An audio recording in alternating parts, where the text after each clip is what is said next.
তারা নারীর প্রতি অত্যাচার করতে যায়। আপনার নাদিয়া ইয়াসমি হোক আর যাই হোক, তারা নারী বিরোধী আন্দোলনে জড়িত, তারা নারীদের অধিকারকে তারা খর্ব করতে চায়। এ ব্যাপারে আমি যদি শুরু করি, কমপক্ষে 20 থেকে 30টা উদাহরণ দিতে পারবো। একটা উদাহরণ দেখেন তো, সেটা হলো বিবাহের মধ্যে নারীরও প্রয়োজনে বিয়ে করে না ছেলের প্রয়োজনে বিবাহ করে।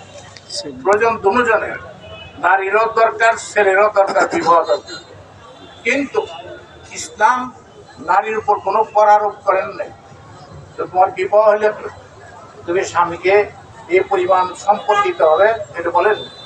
বলছে ইসলাম বলেছে যে পুরুষ ছেলে যদি মেয়েকে বিবাহ করে, তাহলে ছেলে মোহর হিসাবে নারীকে টাকা দিতে হবে, সম্পদ দিতে হবে।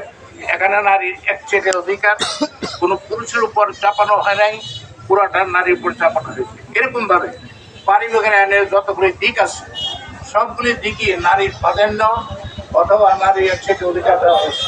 কিন্তু নারী এগুলি আমরা আর মুখ পা দিয়ে ব্রেনে কিছুই নাই, পাগলের মতো এগুলিকে পাবনা হসপিটালে ব্রেন জোড়াই করে আনা দরকার। এদের পিছনে যারা থাকে তারাও পাগল। পাগলদের বিচার হওয়া চাই। এরা সমাজকে নষ্ট করতে যায়। আল্লাহ আমাদেরকে তৌফিক দান করুন।